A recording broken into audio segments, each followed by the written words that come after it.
Merhaba arkadaşlar, ben Mustafa. Bu videomuzda Mendix'te account oluşturma ve işte kullanıcının profilini görüntülemesini ve şifresiz bir şekilde başkasıyla paylaşmasını. Aslında burada amacımız deep link nasıl kullanılır ve bir sayfa anonymous olarak nasıl paylaşılır bunu göreceğiz. Şimdi öncelikle hemen bir demo olarak göstereyim ve bu videoyu da ayrıca Türkçe yapmam gerekiyordu çünkü e, bu bir arkadaşımızın talebi üzerine birkaç arkadaşımızın. O yüzden bu videomuz Türkçe olacak anlaşılacağı üzere. Şimdi buradan admin olarak girdiğim normalde hani biliyorsunuz burada bir kullanıcı oluşturuluyor. Bu standart Mendix'in hazır modeli. Bizim yapmak istediğimiz normal bir kullanıcı girdiğinde şu şekilde kendi profilini bu şekilde nasıl oluşturulacağı, kendini profilini nasıl özelleştireceği ile ilgili. Bir de burada şöyle bir şey var. Bunu da başkalarıyla şifresiz olarak paylaştırma. Buradaki access token nasıl oluşturulur buna bakacağız. İşte şuraya bastığımda gördüğünüz gibi burası değişiyor. Ve ben bunu alıp şu şekilde kopyalıyorum. Şunu öncelikle save yapıyorum. Şifresiz bir ortamda bu şekilde paylaşıyorum. Pardon, çok fazla yazmışım. Evet, şöyle paylaştığımda evet bu şekilde profilim düzenli yapımı ama başkası tarafından görüntülenebiliyor. Elbette ki bu profillerle değil, yani profil için değil de farklı senaryolar için kullanmak daha uygun olacaktır. Burada amaç deep link'in kullanılması ve bir access token tarzı bir key nasıl oluşturulur bunu göreceğiz. Evet, şimdi Mendix Pro tarafına geçebiliriz. Evet arkadaşlar, şimdi uygulamamızı Mendix Pro'da yapmaya başlayabiliriz. Ben Mendix Pro 10.18'de yapacağım bu örneğimizi. Şimdi bildiğiniz gibi Mendix Pro'da Marketplace'in içerisinde bir administration yani bir accountlar yöneteceğimiz bir model var zaten. Burada şuraya gelip ben buraya bazı eklemeler yaparak devam edeyim örnek olsun diye. Örnek veriyorum. Şimdi bir profil oluşturacağımız için yani profilde ne olabilir başka? Biyografi.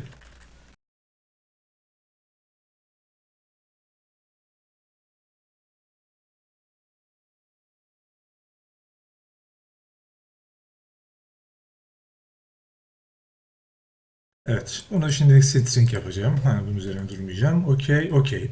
Şimdi bir de buna profile nedir? Resim. Hani kullanıcının resmi olsun.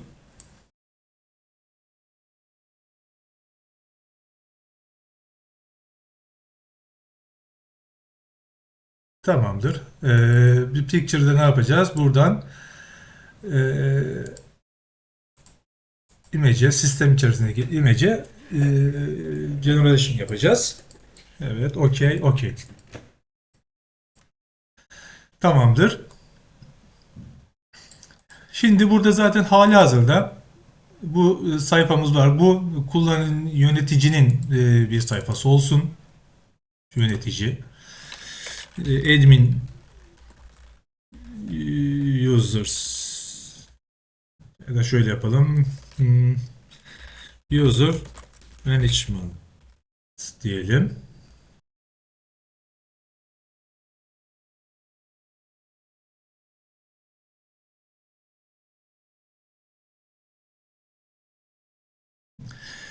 Şimdi ben kullanıcı profili için ayrı özel bir şey oluşturmak istiyorum. Bunun için buraya gelip şuradan sağ klik yapıp Generate Overpage diyeceğim. OK diyeceğim. Hani yeni bir tane oluşturacağım. Şunu sileyim. Bununla işim olmayacak. Bunu da buradan alıp şuraya ekleyeyim. Hani şeyden ayrı olsun. Kendi domain modelimde olsun. Delete yapalım. Tamamdır. Şimdi daha temiz bir sayfa oldu. Buraya geldim. Evet, burada bazı değişiklikleri hemen başlayayım. Şunu vertical yapıyorum. Full name'i kullanacağım, e-mail'i kullanacağım, lokal user'ı kullanmayacağım. Hani burada biraz daha kullanıcının göreceği şeyleri buraya ekleyeceğim. Bunu text araya yaptım. Pardon, text. Bunun location'ı şöyle alayım. Ondan burada şu şekilde alayım. Name şu şekilde olacak ama editable olmayacak. Çünkü bu unique oluyor ve admin tarafından belirleniyor. Ya ve username'dir bu aslında.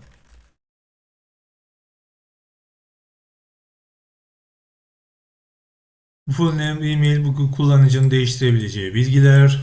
Bunları sileyim, sil. Evet, bunlara ihtiyacım yok. Tamamdır. Şimdi şu şekilde bir de profil resmini görmemiz lazım. Şöyle 2 yapalım. Şurayı 3 yapayım. Biraz şimdilik geniş olsun. Şunları şöyle alayım. Şuradan şuraya kadar seçip şöyle sürükleyelim. Buradan hemen şöyle data view çekeceğim.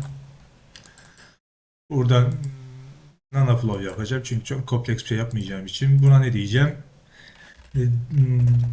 DC Profile Picture. OK dedim. Show diyelim. Buraya geldik.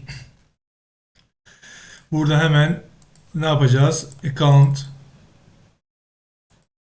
retrieve yapıp account'tan, yani bu account'un resmi var mı yok mu? Yoksa bana bir ne yapsın? Bir create yapsın. Create object desin. Buradan da evet, buradan da administrator'a gelip profile picture'ı oluştursun ve buradan administrator'a denen account'a da ilişki versin. Hatta bunu direkt commit edebiliriz. Şu şekilde zaten kullanacağız. Şunu şuradan şöyle end yapıp bir dakika, şurayı şöyle profile picture, bunu eklemeyi unutmuşuz. Eğer boşsa buradan devam et. Doluysa buradan devam et. Bunu ne yapacağız? Evet, return value yapmamız gerekiyor. Yeni kayıtsa buradan, eğer ki mevcut kaydı kullanacaksa buradan devam edecek. Evet. Şimdi burası tamam. Bunu save dedik. Buraya ne ekleyeceğim hemen? Bir tane image. Şu şekilde buradan seçip profile picture'ı seçeceğim. OK. Tamamdır. Bir de kullanıcının image'i, yani fotoğrafı ekleyebilmesini sağlayacağız. Upload profile picture diyeyim buraya.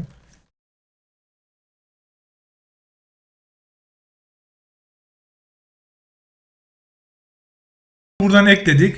Bir de şöyle bir yine save butonu şey yap.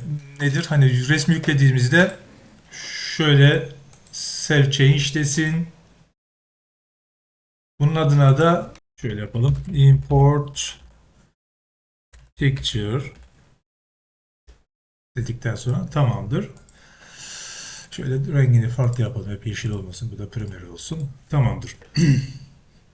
Şimdi buraya kadar zannedersem tamam, bir run yapıp çalışıp test edelim. Evet, run yaptık ama kullanıcı profili nasıl görecek? Bu sekretär ayarlarını yapmadık. Run işleminden sonra hemen bunu yapalım. Ondan sonra tekrar run edelim. Evet, şuradan bir de şuraya, menüye şunu eklemem lazım. Kullanıcı user. Şöyle yapayım, hatta my profile diyeyim. Kullanıcı kendi profilini görsün. Bunu nasıl yapacağız? Şu şekilde bir tane yine NanoFlow oluşturacağım. Şu şekilde ACD my profile diyeyim. Show diyelim. Ne yapalım? Retrieve from database şeyden, account'tan ID eşit olan, yani current user'ı çağıralım. Yani mevcut kullanıcı kendisini bulsun. OK first diyelim. Tamamdır. Ondan sonra Buna show page diyelim. Show page ve bunu account view'e ekleyelim. Şuradan account view'e gidip bunu da pop-up değil de şu şekilde responsive yapalım. Tamamdır. Burası çok büyük olacak böyle. Şöyle şunu alt yapayım. Tamam. Şuraya da left yapayım. Şuraya right yapayım. Şunlar şöyle 3 olacak zaten. Hani tamamdır. Ortalama o ortalansın diye. Burası da bu şekilde tamamdır. Şimdi security'leri ayarlayalım. Şuradan administrator 1 yapalım. Demo user'a gerek yok. Tamamdır. Buraya geliyorum. Şurada şunu administrator yapacağım. Bir tane de user oluşturacağım. İki tane user'ı test etmek için. Şimdi buraya geliyorum tekrar. Rolleri bir kontrol edelim. Evet, bu admin tamamdır. User'ımıza bakalım. Buradan gelip bu user buraya bakalım. Evet, bunu user yapalım. Admin'i kaldıralım. Burası tamam. Tamamdır. Buraya geliyorum. Şuradan sayfalara erişim. O da erişsin. Macro flow yok. Nano flow'da evet, tam yetki verelim. Yetkileri de şey olmasın. Şuradan da her şey herkese tam yetki verelim diyeceğim ama şu anda yetki yok. Bu ayarı nereden yapacağız? Evet, şimdilik bu kadar. Ama şimdi user kendi profilini göreceği için kendi profilini göreceği için şuradan domain modele gelip buradan account deyip buradan access rules'tan şöyle bir şey var. İşte current ID, yani kullanıcı kendiyle ilgili işlemleri buradan şu şekilde şunları değiştirmemiz lazım. Yani değiştirebilsin. Biyografisini değiştirebilsin. Location'ını değiştirebilsin. Yani kullanıcı kendi işlemlerini yapabilsin. Resimleri ekleyebilsin. Burada bunları bu şekilde ayarlamamız gerekiyor. Tabi burada nedir? Profile Picture'a da yetki vermemiz gerekiyor. Bunu full hepsini yapabiliriz. Hızlı bir şekilde. Evet dedik. Evet, bunlar da ayarlı. Şimdi zannedersem test edebiliriz. Tekrar run diyelim. Evet, tekrar bir web diyeyim. Mx admin.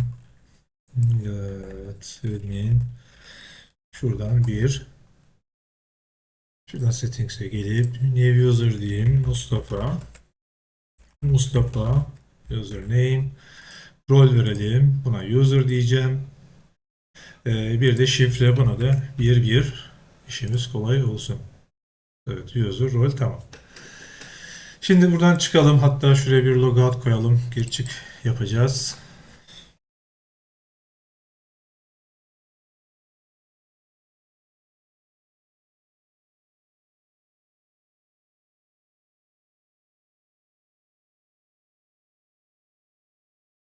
Evet, pardon, user olarak girecektim. Mustafa ve 1 diyorum. Şimdi bu sayfaya neden gelmedi? Evet, bir yerde bir hata var. Muhtemelen yetkilerde hata var. Çünkü user management'ta show page bunu kullanmamışım ben. Evet, şuradan navigation'a eklemem lazım. My profile. Bunu neden atladım?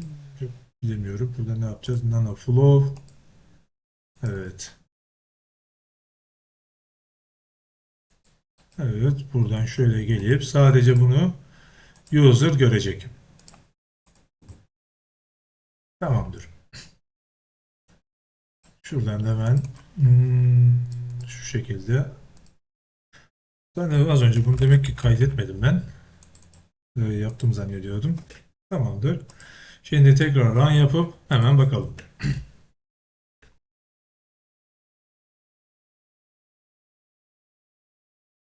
Evet. Kendi profilime girdim. Gördüğünüz gibi bunları düzenleyebiliyorum. Full name'imi değiştireyim. E-mailimi yazabilirim. Lokasyon yazabilirim. Biyografileri artık bunları düzenleyebilirim. Hatta kendi profilimde e, buradan ekleyebilirim. Şuradan bakalım. Import picture diyorum. Evet. Resmim buraya profil resmim de bu şekilde geldi. Save dediğimde artık bu şekilde profil resmimi oluşturmuş oldum. Şimdi bir de şuna şöyle bir şey yapalım. Hani burada uzantı olarak bu şekilde değil de nedir? Kullanıcı adım olsun yani username. Hani unique olan genelde bu. Unique olan bu olduğu için buraya kullanıcı adımı direkt girdiğimde direkt profilime gitsin. Hemen bunun için bir deep link oluşturalım. Hemen buraya bir şey oluşturalım. Şuradan properties buraya ne diyelim? Şu şekilde account slash neydi name. Bunu da kapatayım. Şurada şuna dikkat edin. Böyle yaptığınız zaman çift oluyor. Çift olmayacak. Tek olacak şeyler. Parantez şeyleri. Bu şekilde altta gözüküyor olması lazım siz yazdıktan sonra. Otomatik çıkmıyor. Bunu kendiniz manuel olarak yapmalısınız. OK dedim. OK dedim. Şimdi şöyle yapayım hatta. Şunu aldım. Mesela copy URL diyeyim. Bunu tekrar çalıştırayım. Ondan sonra evet bir yerde bir hata var. Evet izin. Şuraya izni vermemişiz. Hemen bu user kendisi. Şimdi sadece user için yapıyorum. Bu tamam. Bir web diyorum. Mesela bunu buraya yapıştırdım. Şu şekilde. Tabii girmem gerekiyor. Mustafa dediğimde sayfaya girecek. Ama ne yapmam lazım? Profilime giriş yapmam lazım. Gördüğünüz gibi direkt profilime giriş yaptım. Peki bunu bir access token oluşturarak, benzersiz bir token oluşturarak yani bir unique bir değer oluşturarak böyle bu şekilde buraya da unique bir değer atayarak, URL oluşturarak başkasıyla nasıl paylaşılır? Hani şifre girmeden bu nasıl gösterilir? Bunun üzerine duracağız. Tabii bu normalde bu profiller için değil de daha farklı senaryolar için kullanılabilir ama konusu gelmişken bunu da değinmiş olalım. Evet, şimdi öncelikle ne oluşturmamız gerekiyor? Buradan yeni bir rol, Anonymous rol oluşturmam lazım. Ondan sonra OK dediğim, bunu yes diyorum, Anonymous yapıyorum, OK dedim. Şimdi Anonymous oluşturduğum için bir de login sayfası oluşturmam lazım. Şu şekilde login page diyorum, custom login page. Çünkü Anonymous'un nereye gireceğini göstermem lazım ilk etapta. Varsayalım home olarak şuradan navigation'dan da rolü buradan belirliyorum. Şimdi zannedersem tamam. Tamam. Buradan login'i belirledim. Henüz daha işim bitmedi. Buradan gelip marketplace'ten buradan da buraya gelip security'ye buradan da bir profil oluşturuyorsunuz. Anonymous dedikten sonra buralara gelip şuradan birazdan bazı şeyleri ayarlayacağız. Buraya gelip security'ye geliyorum şimdi. User roles, anonymous, edit. Buradan bunu seçiyorum. Bir de Atlas Web Content'i de işaretlemem lazım. Bu da login page için geçerli. OK dedim. Bir de şuradan zaten otomatik seçilmiş olması gerekir. Tamamdır. Şimdi bunları seçtim. Bunu tıklayayım. Şimdi Anonymous için rol belirleyelim. Bunu seçtim. Hepsine read yetkisini veriyorum. Read dedim. Buna da aynı şekilde Anonymous'a read yetkisini veriyorum. Şimdi bunlar tamam. Burası da tamam. Read yetkilerini verdim. Girişi yaptım. Evet. Şimdi bir de Burada key oluşturacağım. Yani bu benzersiz bir URL oluşturmak için bir key. Küçük harflerle yazdım. Şu unlimited yapıyorum şu an için. Is already in use. Daha önce oluşturmuşum. Evet, ben daha önce oluşturmuşum. Zannedersem. Buradan bir tane key oluşturup şunu da hatta şöyle unlimited yapayım. Belki ne kadar farklı uzunlukta olabilir. OK diyorum. Bunu OK dedikten sonra bunu ister manuel yapabilirsiniz. Şimdi bir tane nanoflow oluşturacağım. Makroflow oluşturacağım. İsterseniz ilk kayıt oluşturulduğunda da bunu gerçekleştirebilirsiniz. Şöyle ki ben şuraya event handler diyeceğim. New diyeceğim. Buna da new diyeceğim.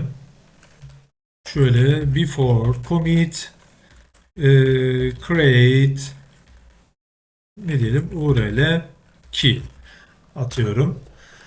Bunu dedim, show dedim, buraya geldim. Evet, bir de Marketplace'ten Commit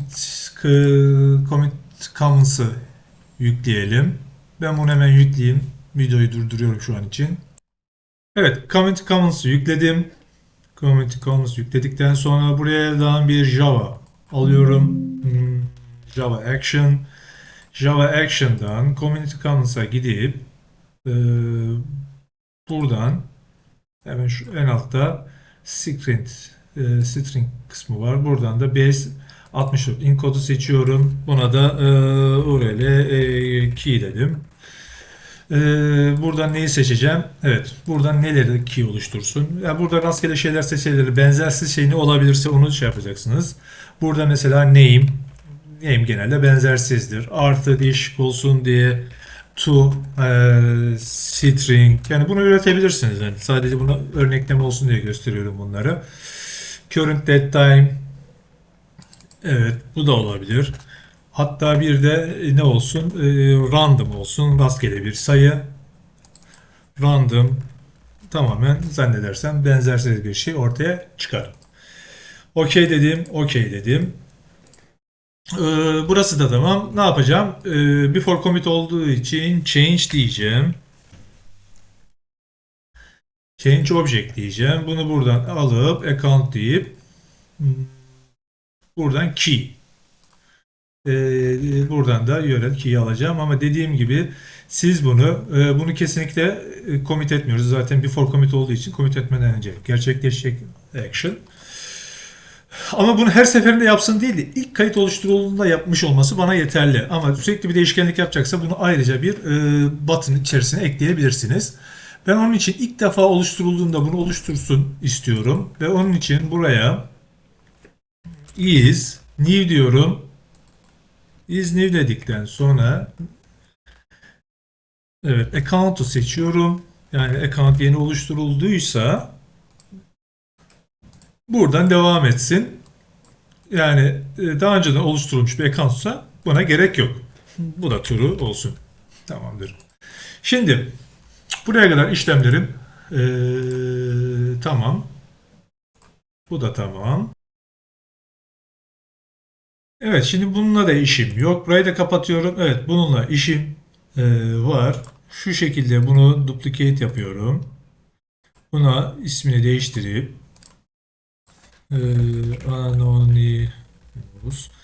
O hata verme sebebi çünkü iki sayfada da URL'ler aynı oldu. O yüzden buradaki URL'i değiştireceğim. Sağ klik yapıp buradan şöyle komple sileyim. Buna profile diyeyim. Slash tekrar account slash key diyeceğim bu sefer. Yani name değil, key diyeceğim.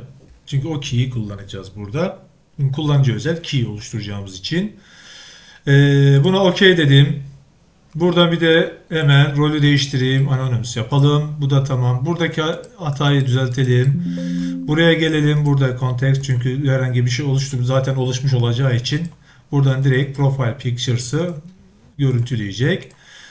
Herhangi bir upload yapmayacak ya da save demeyecek. Sadece görüntüleme yapacak. Şu şekilde şunu da no desek tamam. Hatta şurada never olması lazım, pardon. Neredeydi? Evet, never. Tabii normalde bu profili bu şekilde unique paylaşmak pek olmaz ama daha farklı senaryolarda kullanılabilir. Bu da olduktan sonra evet şurada URL'in tam şeyini görmek için hatta şöyle nereye gidelim? Bir tane daha domain modeli oluşturayım şurada. Şöyle de nedir? URL'nin tam adını almak için dediğim şöyle biraz bu da unlimited olsun. OK dedim. OK dedim. Buradan şu şeye gidelim hemen. Evet, buradan evet action'ı nereye yapmışız biz? Event Enter'a. Event Enter'a gideyim. Evet, şuraya gelmiş. Şunu da şuraya alayım, gözüksün. Tamamdır. Buraya gelip bir de şuradan yine Java'yı çağırayım. Buradan da app diyeyim. Neydi ismi? App, get app application URL dediğim app URL. Yani şimdi localhost gelecek. Tabii production'a aktardığınızda oranın şeyi gelecektir URL'i. Buradan şu şekilde gelip pet'i değiştireyim. Nerede bu? Yani URL tamamdır. Buradan URL pets artı slash hemen şu şekilde yanlış oldu. Pardon. Yaptık. Ondan sonra ne gelmişti? Evet şöyle yapalım. Şuraya da e, profile bu şekilde evet. Belki burası geliyor mudur? Onu bir bakarız olmasın. Sileriz burayı. Buraya da ne gelecek? Key gelecek. Zannedersem tamam. Bunu da şu şekilde OK dedim. Hemen kullanıcı kendi paylaşılacağı şeyi görmesi için şuradan şunu buraya çekiyorum. Bunu bu şekilde new dedim. Hemen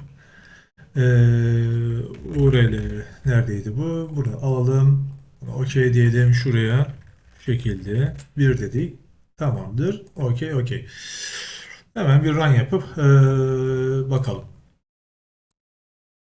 Evet, bir web diyelim. Şuradan MEX admin olarak girelim ilk etapta. İlk önce şu kullanıcıyı bir düzenleyelim. Şunu eskisini kaldıralım. Evet, yeni bir profil oluşturayım.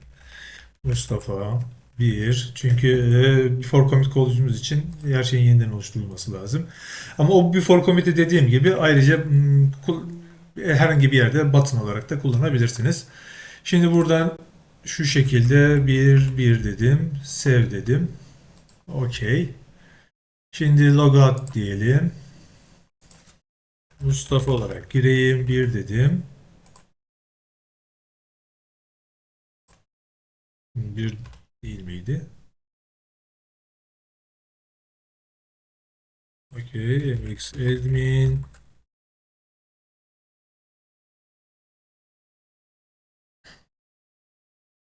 OK. Login'i şey yapmışız. Yanlış olmuş.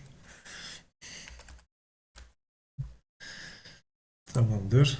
Burayı yanlış yapmışız.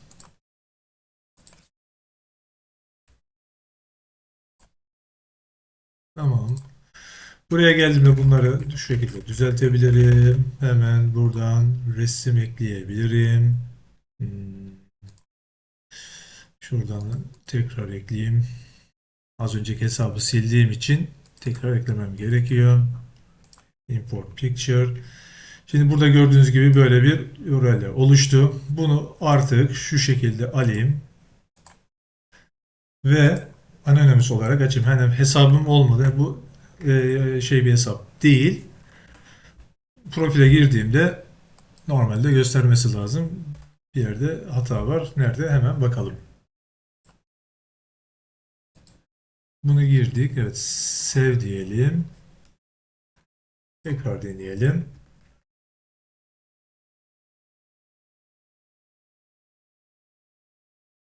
Evet. Şurada hata şu. Şuraya hemen şey yapalım. P'yi eklemedik. Evet. Gördüğünüz gibi oldu. Burada neyi değiştireceğiz o zaman? Hata hemen şuradaydı. Şöyle yapalım.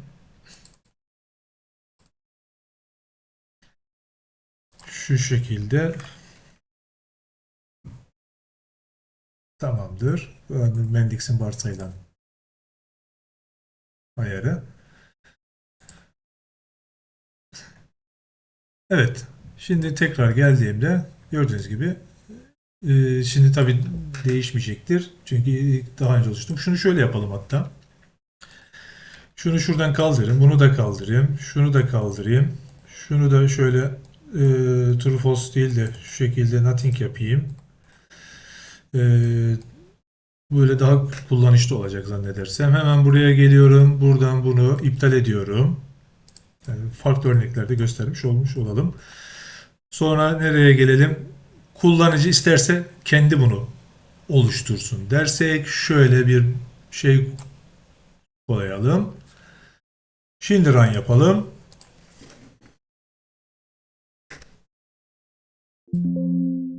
Tabii ki izin vermedik. Şurada sade user'a vereceğim bunu. Bu izni. Tamamdır. Tamam. Evet, şimdi vweb diyorum. Hemen Mustafa 1 dedim. Giriş yaptım. Evet, gördüğünüz gibi burada bakın. Şuraya bir butona tekrar tıkladığımda değişiyor. Tekrar tıklarsam bu şekilde ne yapacağım? Farklı farklı yöreler oluşturabilirim. Yani mesela bunu paylaştım biriyle. Hemen şöyle bakayım. Evet, paylaştım. Bu şekilde gitti ama unregister dedi. Çünkü save demedim o yüzden. Şimdi bakın kopyala, save diyelim. Şimdi çalışacaktır. Evet. Şu anda gördüğünüz gibi şifresiz olarak bu şekilde yani bir access token olarak bunu bu şekilde kullanabiliriz. Evet arkadaşlar benim anlatacaklarım bu kadar. Umarım faydalı bir video olmuştur. Elimden geldiği kadar farklı senaryolara değinmeye çalıştım. İyi günler, iyi çalışmalar.